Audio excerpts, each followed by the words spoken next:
So I want to welcome everybody to our partner webinar series, which is Poking Holes in Big Buckets, the impacts of data privacy and security on simplified retention schedules. My name is Michael Haley.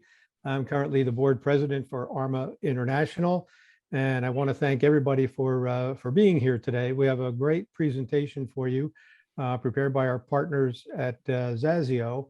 And before I turn it over to them, I just have a couple of announcements that I would like to make. So I think we're on slide 2, if we move forward.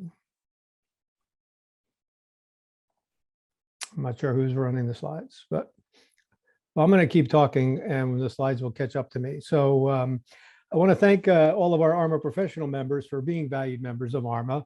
Invite you to go to the My ARMA tab on arma.org, take a look at all your member benefits. If you're just joining us as a friend of ARMA today, I want to encourage you to consider joining ARMA as a professional member.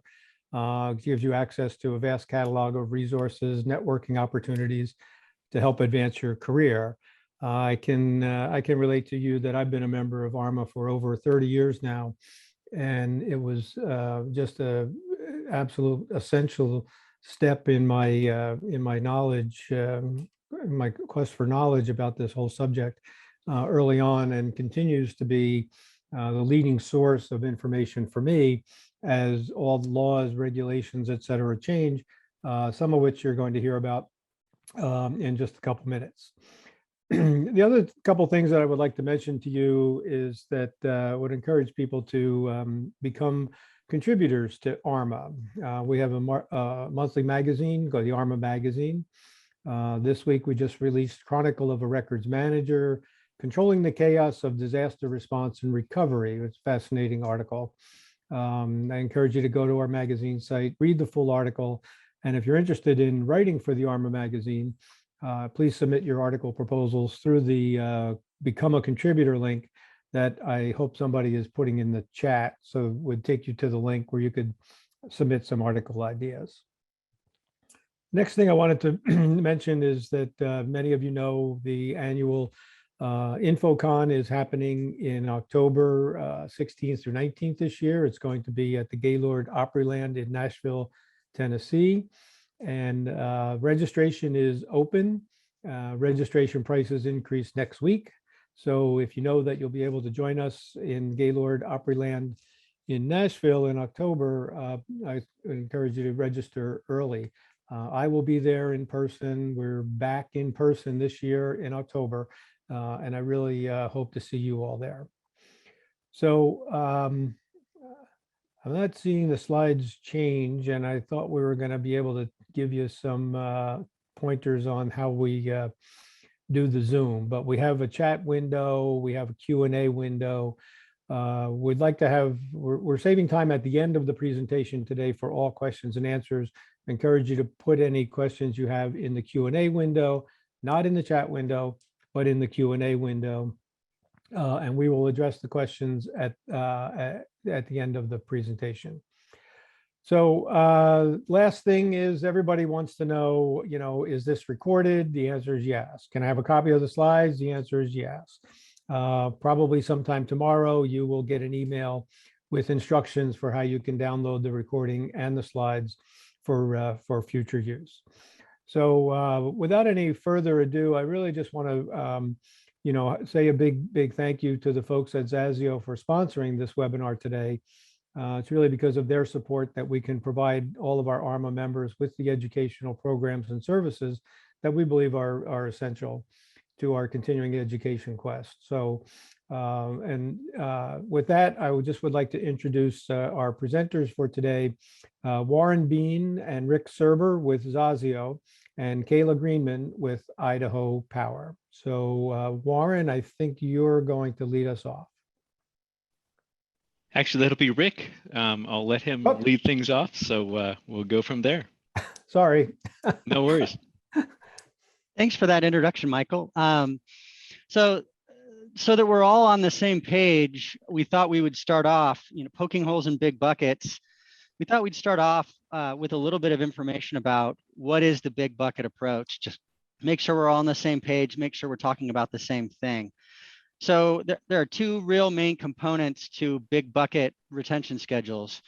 The first is that they're organized by function instead of department. And so it's a highest level function, high level process, and getting away from organizing by departments allows us to allows us to eliminate duplicate categories.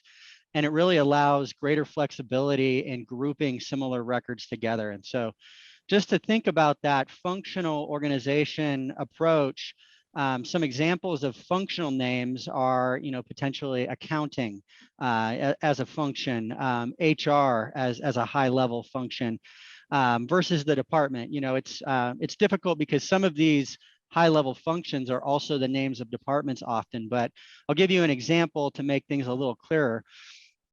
I'm a manager in Zazio's consulting division, and so I have employment records such as records of hires, resignations, evaluations, other things like that. In a departmental records retention schedule, I would have a category under my department for those records. In a functional records retention schedule, we realize or understand that those are HR functions, high level, and HR processes.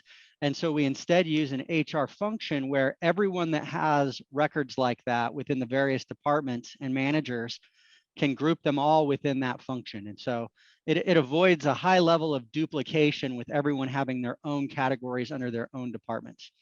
Legal is kind of similar. There are a lot of different processes within legal and a lot of different record categories within legal that can roll up from different departments. Although it is often a department in and of itself. So the second component, other than being functional, is that we're grouping similar records together. And so to be grouped together, records should be similar in process and should also have similar retention periods. So drafting broad categories is a strategy to facilitate accommodating multiple records being combined into one category. Building on my manager example for Zazio's consulting team, I have one category for resumes for hired employees. I have one, category for evaluations, maybe one for resignations.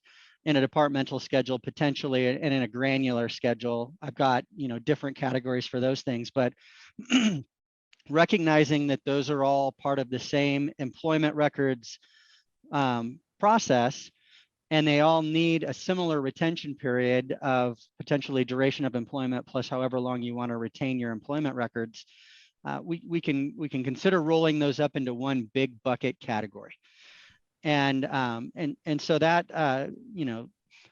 that allows to dramatically simplify records retention schedules, to decomplicate them and make them simpler to understand. And Rick, I'm sorry. I was going to jump in. When we moved our retention schedule to a big bucket approach about, I want to say 4 or 5 years ago, we went from nearly 700 different series codes down to just under 200. And not only does that make it more manageable for us to manage, but our end users just being able to figure out what they're supposed to do with their records, right? The function thing did take some training and some learning. We still get calls all the time saying, well, I have this contract, but I only see this code under legal and I'm not in legal. And it's like, no, you can use it. It's a finance contract. It's a procurement contract. It doesn't matter. Another function that we really like to use is corporate. A lot of things just fall into a general corporate record, and that makes it really easy too. In fact, that's exactly what I was going to ask, is how much have you seen in terms of reduction of the, the former departmental record series types of structures? How much does that actually reduce the schedule overall that you've seen, either of you? Just combining it, we had not only just the departmental duplication, but then at some point in time, somebody thought that we needed a code for physical records and a code for electronic records. But you don't need that, right? Like a record's a record, no matter the medium that it's in. So that's helped. I will say, since we moved to the big bucket approach, we've probably only gone back in and added maybe 5 more series codes. we really haven't found a need. A lot of times we'll get calls saying, I don't know what this record is and where it goes, and we can find a spot for it in our big bucket approach. And we like to list out examples for people. So it might, instead of adding a new series code, it might just be clarifying the definition or adding an example to something. To Warren's question on how much it can reduce, it really depends on the state of the schedule initially. You know, if you've got, we've had clients with thousands of categories and reduced down to hundreds. And so you can have some major reductions depending on how granular retention schedules are from the beginning. I would say it's like the range could be anywhere between 20% simplification or consolidation up to almost 80 or 90% potentially if they're very, very granular and have thousands of categories to start with. Which, if you've got a retention schedule that's got thousands of categories, it's going to be really hard to figure out where records go within that approach. And that's a lot of the rationale in simplifying. Yeah, I know when I started, it was pretty common to see retention schedules in the, a minimum of 1,000 categories, easily 2,000, 3,000 categories. That was pretty common. Mm-hmm. And so let's talk about some examples where big buckets work well before we start poking some holes in this thing. One thing for us that we've found really great is we've been able to take our big bucket approach. So our standard smaller end of our retention schedules are 1, 3, 5, 7, and 10 years. We've got larger ones than that. Obviously, we're a hydro utilities, so FERC does like us to keep things for 20 years past the life of a hydro facility. But besides that, 1, 3, 5, 7, 10 seem to be our magic numbers, and we're able to implement that across the board. So when we're in Outlook, that's the options for our users to tag. When we're in OneDrive, that's the options for retention. So it helps. Users might not need to know the entire retention schedule, but they do know that what they do in their job falls under a 1, 3, 5, 7, or 10 category. Mm-hmm. Yeah, and that's a great approach to implementing the retention schedule and training on it. Not absolutely necessary that users are familiar with all 200 or 300 categories within the retention schedule potentially, but that they know their parts of it, and specifically that they know their retention periods is the most important thing. One example of an area where big buckets work well is accounting. Most companies keep their accounting records anywhere between 7 and 10 years. I'm talking about accounts payable, accounts receivable, reconciliations, checks, these types of things. And having one category for those records typically works okay, as long as there's no carve outs or no things that require longer triggers or complicated triggers. So, but that is typically an area where, accounting records is typically an area where room for consolidation is there. And it's one of the first places we look in client schedules when they're asking for consolidation. If there are two separate categories, one for accounts payable, one for accounts receivable, that's often a clue that you can roll some things together and have one accounting category itself. And I think also understanding how your company does do accounting will help a lot. We do plant depreciation here. So when we're talking our transformers and things like that, our retention code is a life of asset, right? We're unable to trigger that because of how we do plant depreciation. So that is going to be another category that we're going to have to stick off to the side. So knowing things that are O&M versus capital will help you decide what you can combine and what you can't. I like to use the example of like a snow removal contract. For us, we need to keep things that are associated to a plant for the life of an asset. However, a snow removal contract might not need to be kept forever. So just being able to understand how your company does accounting will also help. Yeah, and that's a great point that kind of goes to customizing your retention schedule to your business's own needs too. Something like snow removal, for example, probably not on the radar of some of the people that are joining from southern states like Florida. But if that's something that's relevant to you and something that is a record that you're having to capture, knowing how to capture those and having those somewhere on the retention schedule is good. And then I loved your example, Kayla, of that plant accounting record category. That's definitely going to be a carve out. That's a great exception to point out to that accounting category that I noted, because they're going to be both regulatory as far as FERC goes, requirements that are going to be specific to plant accounting, but also operational needs to retain those for a longer, not only trigger like the life of plant or life of asset that you mentioned, but also based on the FERC regulations, potentially up to 20-25 years. So there are going to be exceptions that are necessary based on who you are as a company, your industry, your business needs, everything like that. Maybe we need alligator removal in Florida. Yeah, maybe that's the analogous to snow removal. Very large snakes and spiders, something we don't have here. Another one that I thought of right off the bat, as far as an area where there's room to consolidate, is employment records, and we already talked about this briefly as far as those records that I maintain as a department manager. Now, one thing that's important though, and that I did mention, is you got to make sure that the trigger works that you're using for that category for all the records. And I actually had a conversation with a client about this yesterday. Evaluating what's in your employee file and making sure that everything does indeed tie to a duration of employment retention period, I think is a critical thing, because there may be related records to employee matters that don't have that duration of employment need. And if you're tying something to duration of employment, it's such an uncertain period that you could be drastically over retaining something by putting it in that category and assigning that trigger. Yeah, it's definitely an area of caution that I've seen. So big buckets aren't all bad, and that's not what we're saying with this. I know that the title of the webinar was poking holes. I think we're reinforcing right now that there is a need for a big bucket, and it is a good approach. It is the recommended approach and the best practice approach. But now let's advance to slide 1, and let's start talking about some exceptions and issues with big buckets. And Kayla, do you want to kick us off with some examples from energy?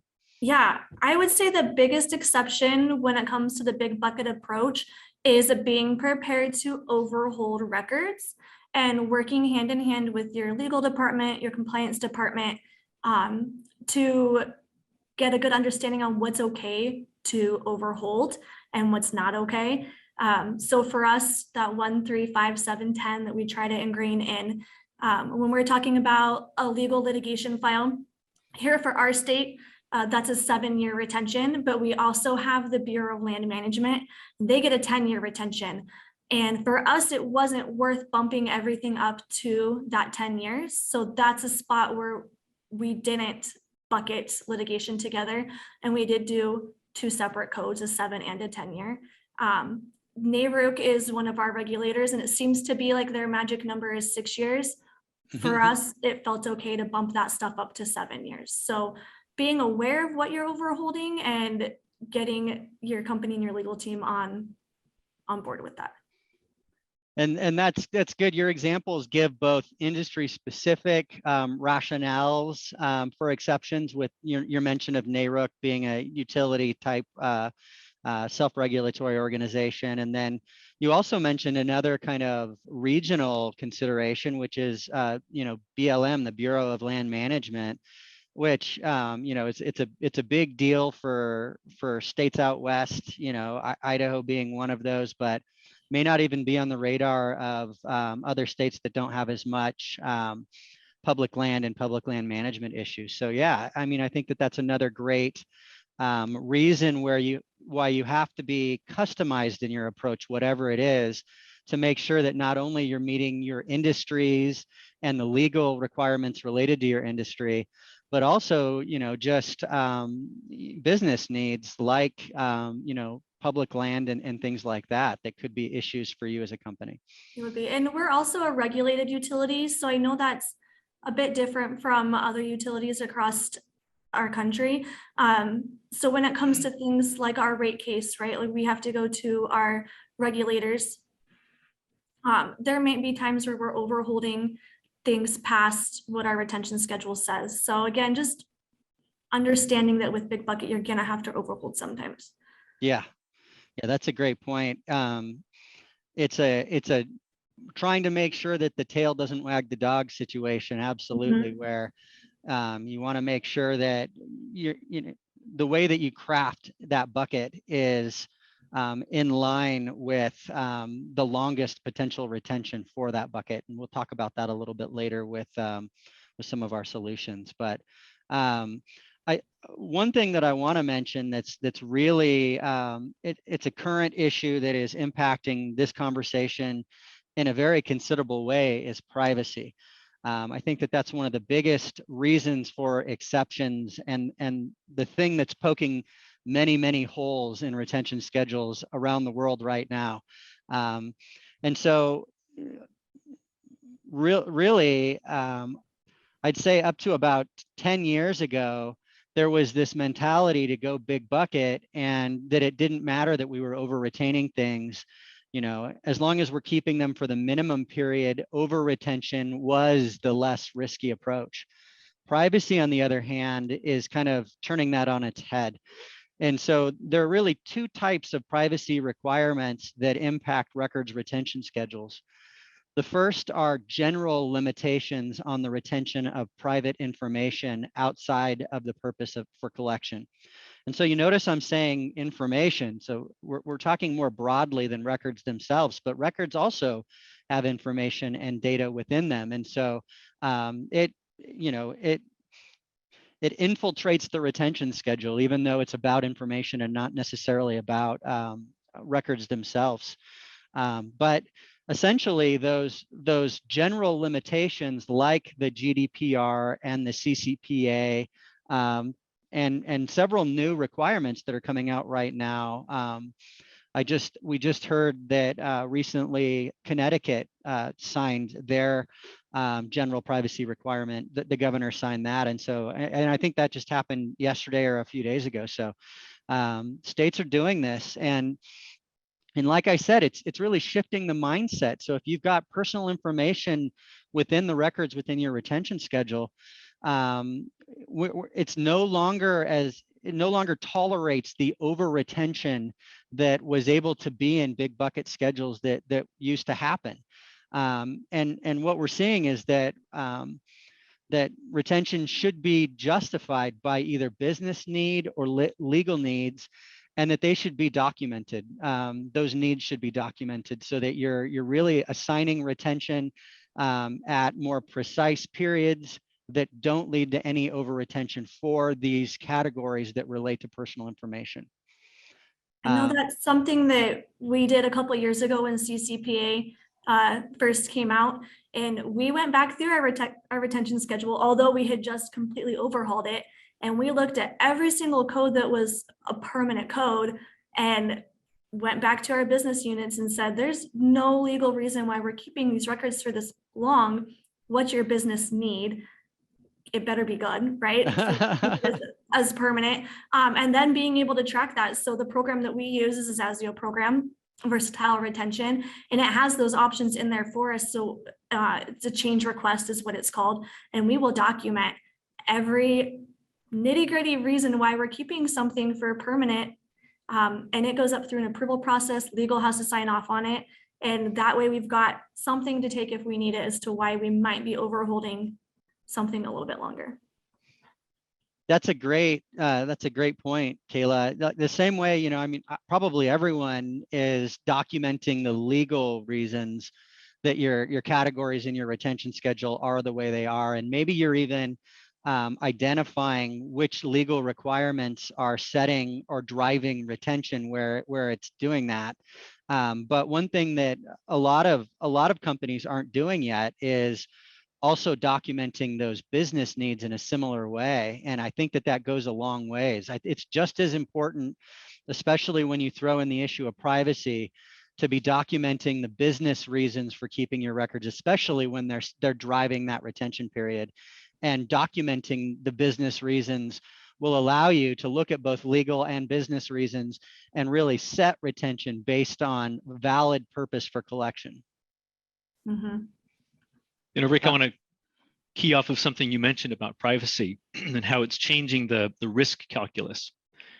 And it's a similar thing to what I'm seeing on the security side, information security, because the data that you keep, the amount of data you keep, changes the risk calculus. And so there's a big overlap there between privacy and risk management. So any of the security frameworks like ISO 27001 or COVID-19 or the NIST requirements, most of them all have some risk management function built into it, and the calculation of that risk, the probability of something happening against the likelihood of it happening, or the frequency of it happening, all that factors into your risk management calculus. And so the more information you have, the greater risk that you've got something that can be subject to a breach. And of course, that changes the picture as well in terms of what you have to keep, how you have to keep it, formatting requirements, and so forth. So I'm kind of curious, in your discussion of privacy, does that ever come up as far as both the combination of privacy and risk management, or is it just kind of the GDPR and those discussions by themselves? Oh no, risk is a huge factor, and depending on your jurisdiction, many of these privacy laws that we've been discussing have potentially even private rights of action, where people can bring cases based on your over retention potentially of their personal information, or your refusal to destroy their personal information based on their request.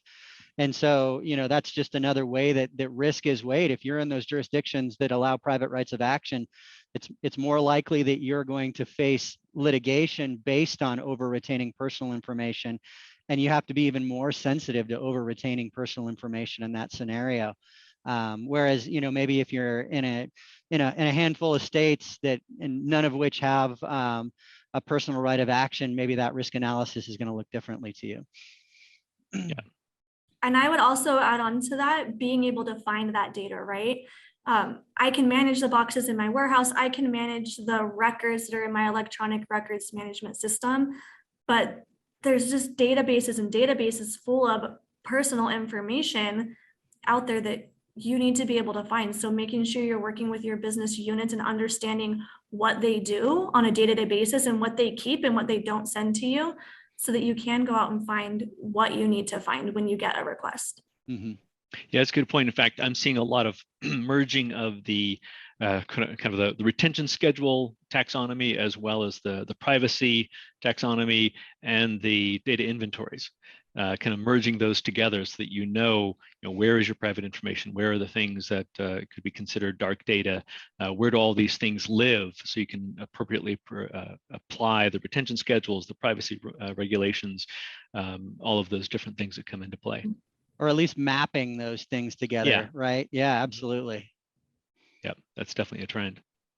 The other type of privacy requirement that is that's a factor, and it's even potentially a bigger factor, is compelled destruction requirements. And so these types of privacy requirements identify specific records and set precise maximum retention periods for those. And so those can potentially cut even against a valid business need that might conflict, and also it may conflict with other jurisdictions that have minimum retention periods. It's a hole in big bucket logic because it often forces granularity. I think a great example of that one is Utah's 2-year requirement on maximum requirement on recruitment information. Essentially, for Utah employers, for unhired candidates, you have to destroy records of that recruitment 2 years after that position is filled. And so clients and companies are struggling with that because maybe they're using those recruitment records for non-hires to help provide evidence to their equal employment opportunity and equal hiring policies and practices. And they're having to kind of either create exceptions for Utah or kind of evaluate how they're going to be documenting those processes so that they're not retaining that personal information along with the records that they're retaining.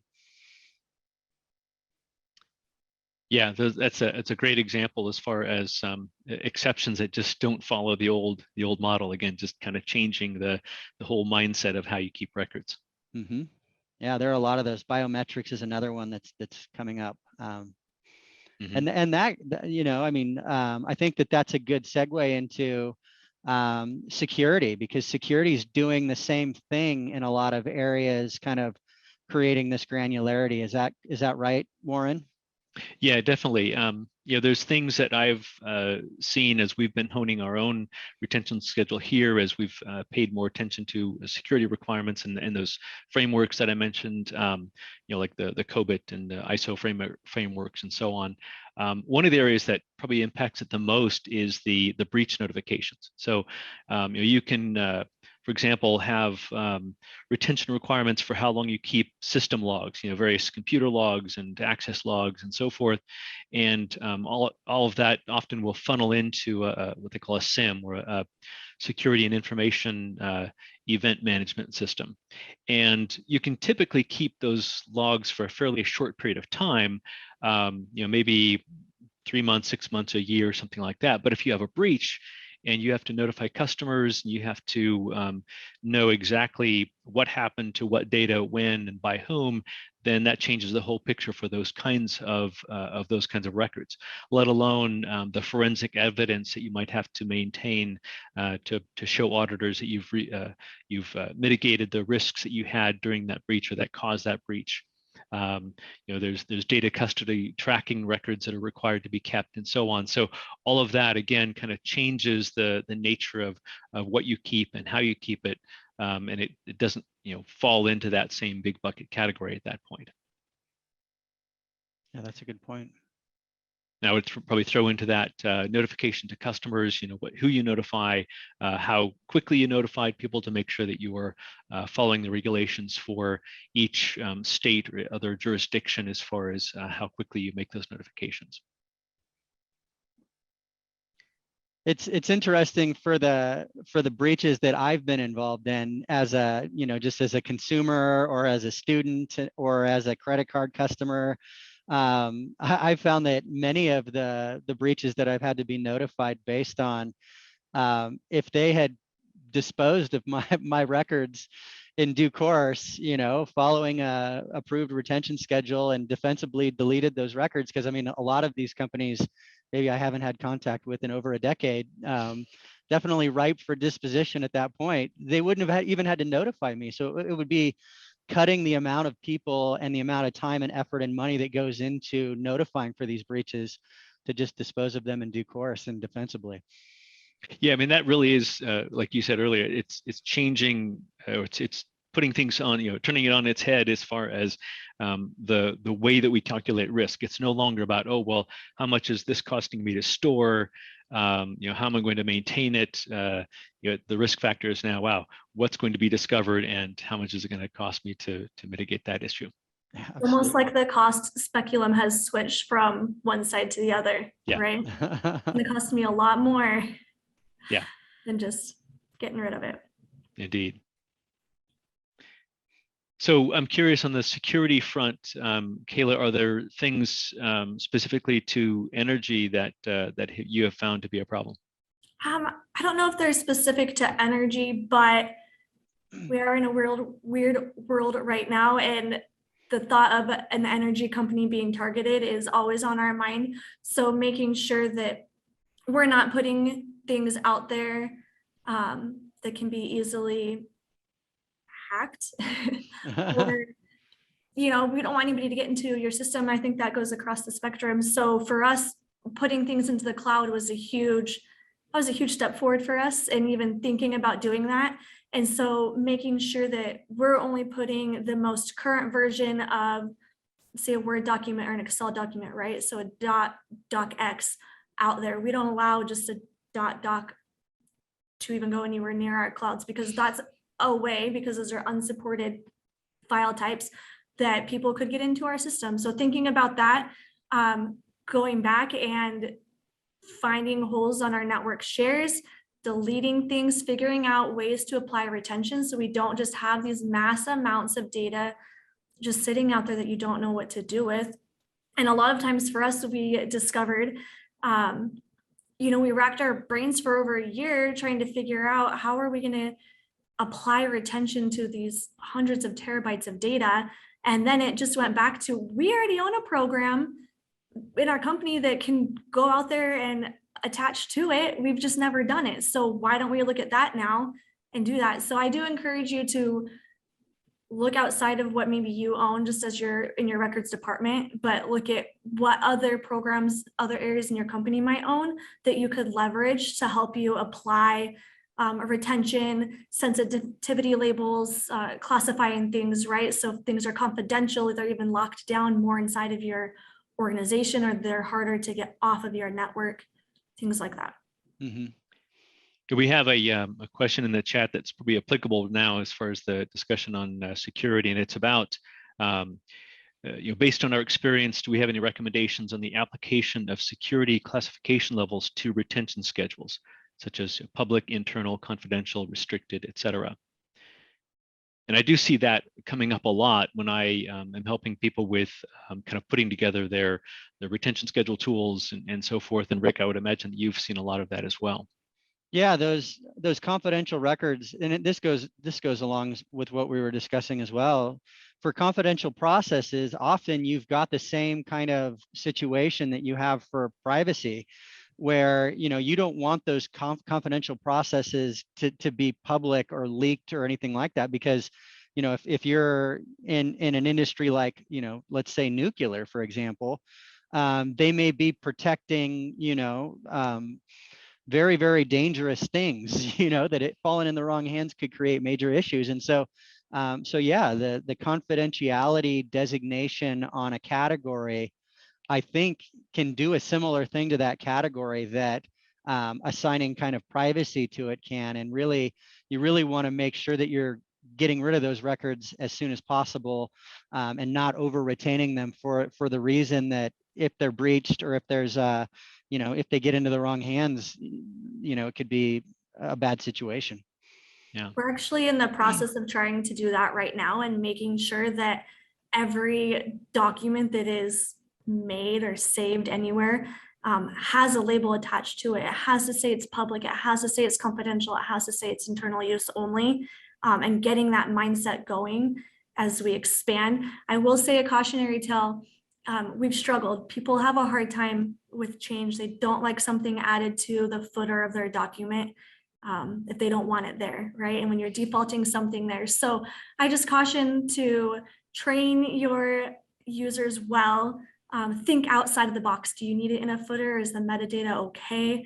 But having it there and having everybody's mindset kind of start moving in that direction is going to help a lot as we move forward. Mm-hmm. So maybe we should start thinking about, telling folks recommendations for what to do about this issue. Yeah, that's the next slide too. So let's advance the slide. And we just got a comment that's right on point here. Even though you're describing holes, it sounds a bit as if the challenges can be overcome through additional granularity and by establishing processes for putting on a legal hold. The approach of big buckets is successfully working. Confirm that exceptions don't mean we need to throw out the baby with the bathwater. I totally agree with that. And we've actually got a term here that we use. It's called intelligent granularity. And so you hit on that with that comment there. Really, how you bucket matters. It's got to be customized to you, and it's got to be something that works for you as a business, your industry, everything about you. And so, and a huge factor to that, we had another comment about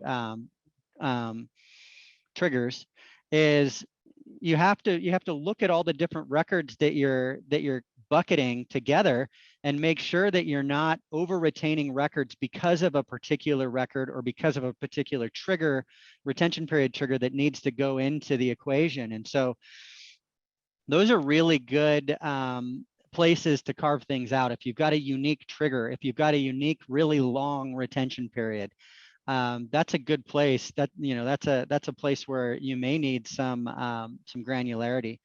And then on the flip side, these privacy compelled destruction requirements that we've talked about are really good places for some intelligent granularity as well. Otherwise, you might be under retaining other records within the bucket that you wouldn't want to under retain. So going back to that recruitment record, we had a good comment within the comments that there are processes around the Utah requirement, like some anonymization and that type of technology. And yeah, those processes are successful, but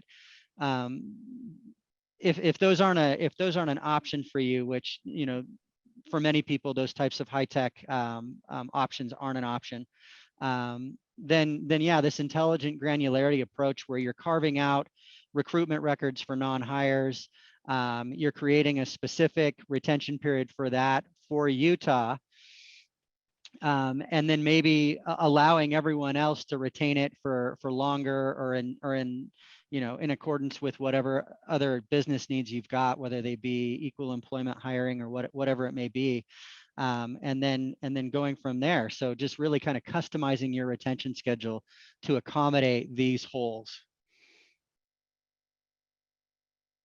There's always exceptions to everything, right? Yeah, absolutely. And I will say, when you sit down and take a good hard look at your retention schedule and you're trying to bucket them together, you will find that you really, I think, don't need as much granularity as you once had. And like I said, in the 5 or so years since we went to the big bucket approach, we've only needed to carve out a handful of things to be more granular. Mm-hmm. We got a comment. What if your company is over retaining due to big bucket, but the over retention is only a year or so? Any issue with over retaining by just a year? That's all that, that's a good point, that this is really a risk-based approach. What can be over retained and what shouldn't be over retained? Going granular where it makes sense and keeping big bucket where it makes sense. And so I think the answer to that question is it's going to depend on what you're over retaining. If you're over retaining that resume in Utah by a year, going against that Utah requirement, you should look at the potential sanctions for doing that, if any are provided by the law, which they're not. And so that's something to weigh in the risk. Well, is there, what's the bad thing that could happen by doing this? And weighing that against, the convenience of keeping the big bucket intact. And so, yeah, there's a lot of risk-based analysis that's going to go into this, and a lot of it's going to be tailored to your particular company and its processes and its needs. That was for us. We worked hand in hand with our general counsel. We worked with Zazio's consulting attorneys as well. And we just went to our general counsel and said, give us our number. What's our number that we can overhold on these certain things?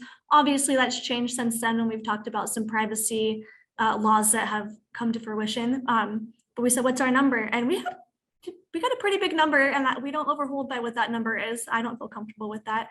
So we are about the 1 to 2 year on some things overholding. Like I said, NAVERC's magic number seems to be 6. We hold for 7. It's just what's the risk your organization is willing to take. Mm-hmm. So Rick, can I jump in for a second? There were a few other questions around the whole overholding concept before, and I think that you've addressed them. I think what I think is sometimes a misconception, Kayla, what you and Rick are describing is like planned overholding, right? As you collapse the buckets down, you have to retain everything in the bucket for the longest period of time. Yep. So technically you're overholding a record, but that's a planned overholding versus the unplanned overholding, which many corporations are guilty of, which is they just don't throw it away because somebody somewhere doesn't want to comply with the retention schedule, kind of a thing. So I thank you for answering the questions. There were a few questions coming in prior to that, and I just thought that that's a clarification that always helps me. And I felt like that's kind of what you were saying. It's a risk-based approach. So. That's a great clarification, Michael. Thank you for that. I like I'm that going back term. on mute. No, feel free to jump out anytime. That's a great point. I like that planned overholding term. I'm keeping that one. I saw another comment on here about permanent retention periods, and their analysis was to go just look at their permanent requirements and really kind of dig into those and make sure that none of those are planned over retention, based on that, I mean, that's the longest term retention we can potentially have. And I think that's a great place to start.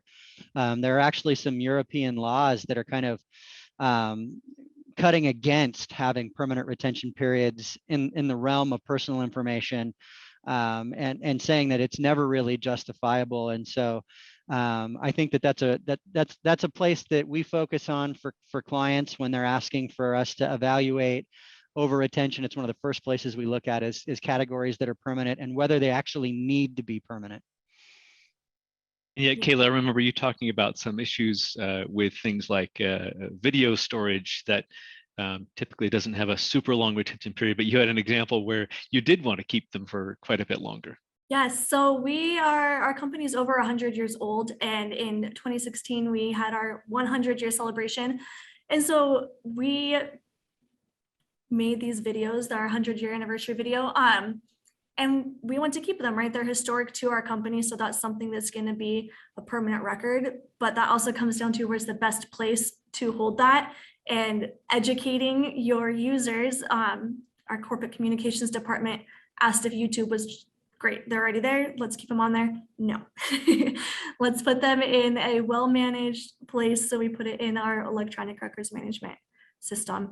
And I wanted to go back on one other thought too, that on the overholding, while it's on the top of my mind, making sure that you're consistent too. So if your retention schedule says you're going to hold by 7 years, but well, I only actually have to hold it for 5 or 6 years.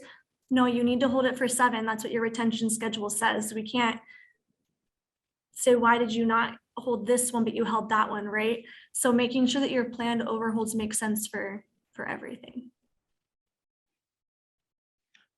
Got a question. How common is the big bucket concept in industry? What's the adoption rate? I don't know that I have an accurate measure of that, because most clients that are coming to us have a departmental schedule and have either a departmental schedule or a big bucket functional schedule that they want to further simplify. And so I know I can just say, as far as companies coming into us with requests to simplify or update their retention schedule or apply legal research to it and give recommendations, the number of companies that are coming in with departmental granular schedules has gotten lower and lower and lower by the year.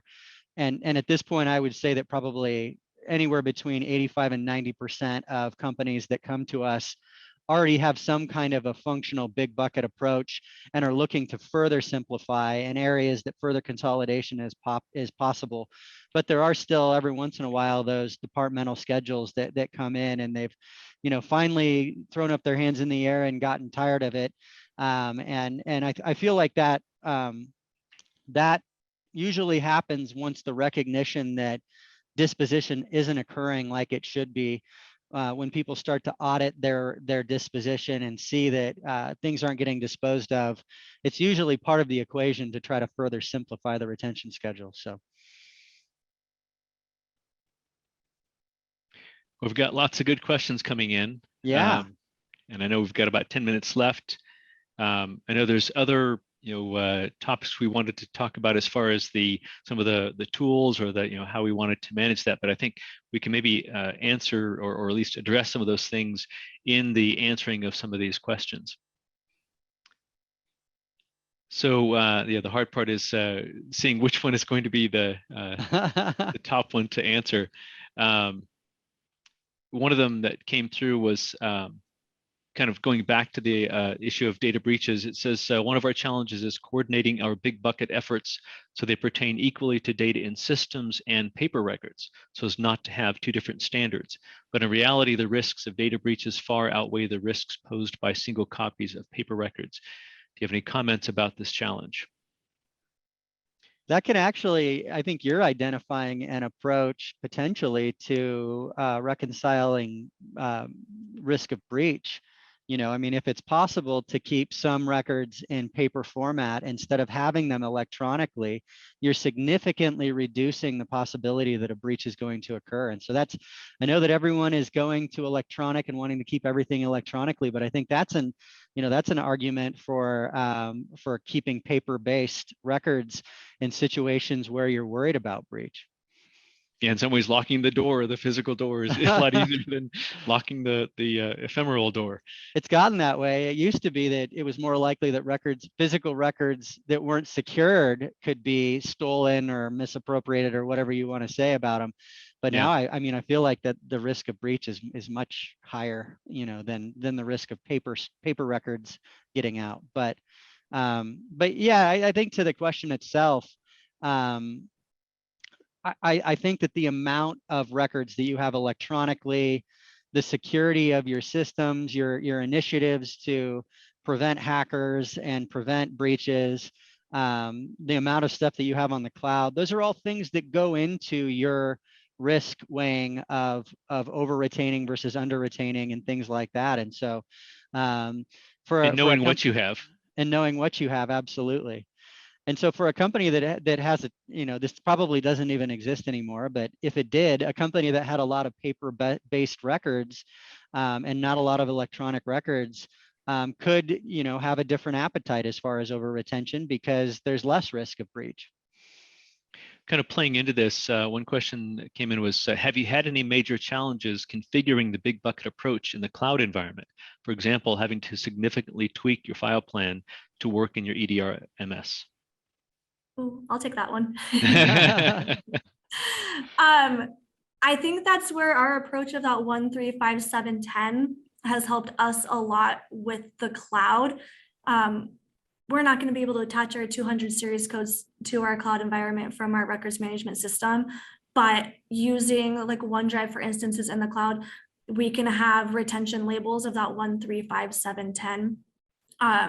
We're in the process now of moving stuff into a data lake, and there's going to be manual aspect to that, but knowing what our retention schedule is and making sure everything falls under that 1.3.5.7.10 is how we're currently trying to approach that issue.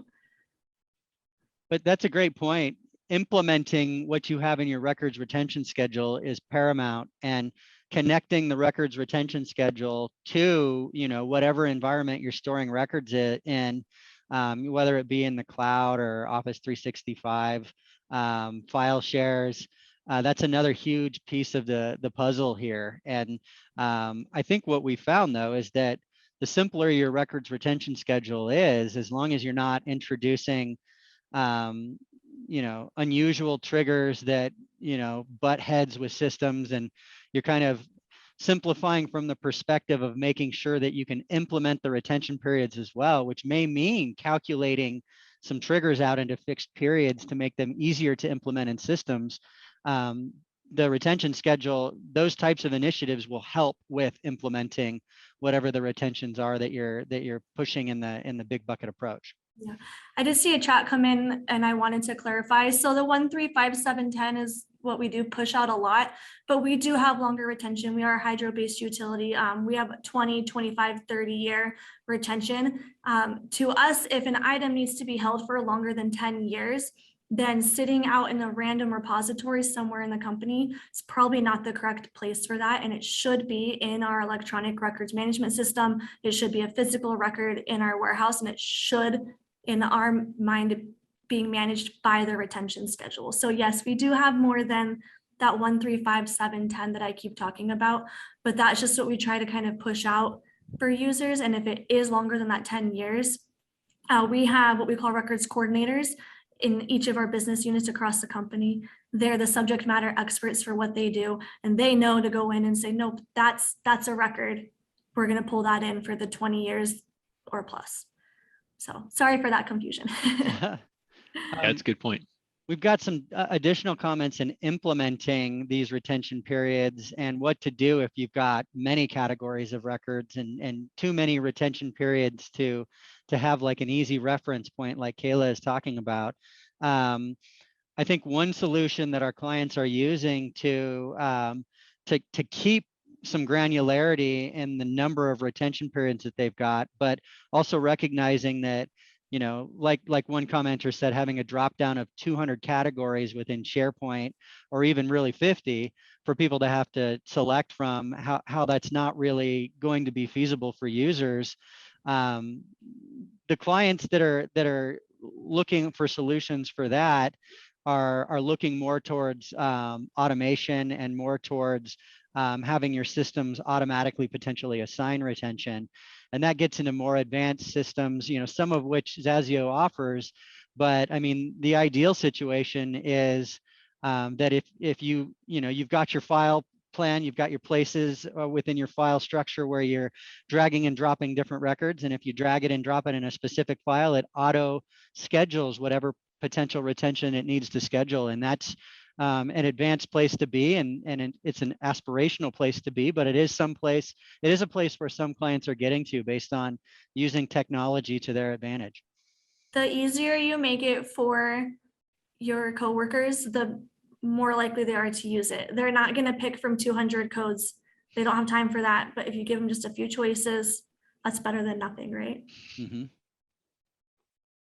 Yeah, and I think it's interesting that the idea of a file plan is coming back into fashion, so to speak. It was sort of going away because it was tied to the physical structure of how you organize your files. But in a sense, it still applies to electronic records, because even though you can search across all kinds of content and with all kinds of keywords and so forth, where you put something can go a long way toward how you manage it, whether it is managing the retention period, managing the breach notification requirements, you know, the privacy data, anything like that. So it does become more important to say, well, we only want this kind of content in this place to better manage it and have better control over it.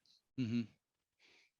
Yeah, along those lines, Warren, it was a lot of the defense of the more granular retention schedules was that they were, you know, file plans and retention schedules in one. Yeah. And that is a good point, but at a policy level, how do you manage it? You know, it's got to be, you know, thinking from a strategic perspective about having your retention schedule as a policy be as simple as possible and describe records as generically and simply as possible, so that it can be a broad policy that is more evergreen and not having to be managed, you know, so consistently.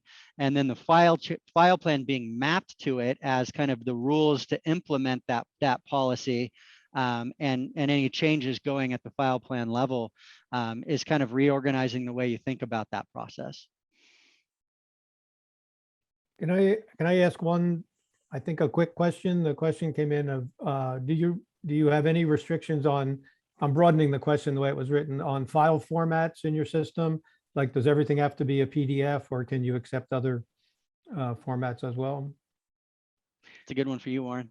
I think it depends. It depends on your industry. Depends on the content. Like, I know, for example, if you're a financial institution, then there are rules in the SEC about you know, making sure that content cannot be altered or modified in any way. And so, and it also depends on whether you need to have the original format in which the document was written. So in some cases, a Word document that can't be modified might be preferable, because there are properties of the Word document that you need to retain, or at least need to keep for provenance. In other cases, you know, a PDF or a PDFA in archival format, because you may have to keep it for 100 years, that becomes more important because you want to make sure that you can read it after a long period of time. So it's one of those unfortunate it depends questions. Well, but at least ERMS, which is our system that does this, you can, I mean, it'll accept just about any format type record that you want, but you can set restrictions for certain situations so that records have to be write once, read many, or different formats depending on the regulatory nature of those records. So it actually it facilitates multiple record types, but it can also allow you to make certain record types go into use in practice based on the regulations that are relevant. Am I getting that right, Warren? Yeah, absolutely. Yeah, you Okay. can, in other words, in that case, you're using a tool to lock down the document versus the document format itself. Mm-hmm. All right, I think we have run over our time a little bit. I want to thank you again, Warren, Rick, and Kayla for sharing the information. These the slides will be available to everybody and the recording. And I really appreciated all of your comments. It brings a lot of these things once again to the fore, important issues for us to deal with. And what I take away is that big buckets can be a really useful tool for all of us. We need to make sure we understand what some of the potential downfalls are or little bumps in the road that we need to address. So I thank you very much, and I look forward to continuing conversations with you. Thank you. Yeah, thank you. And we'll be following up with the questions that we didn't get to. We'll at least try to respond to them offline. If not, do another recording to do those. Cool. Thank you very much. Thanks, everyone. Thank you. Thanks. Bye-bye. Bye-bye.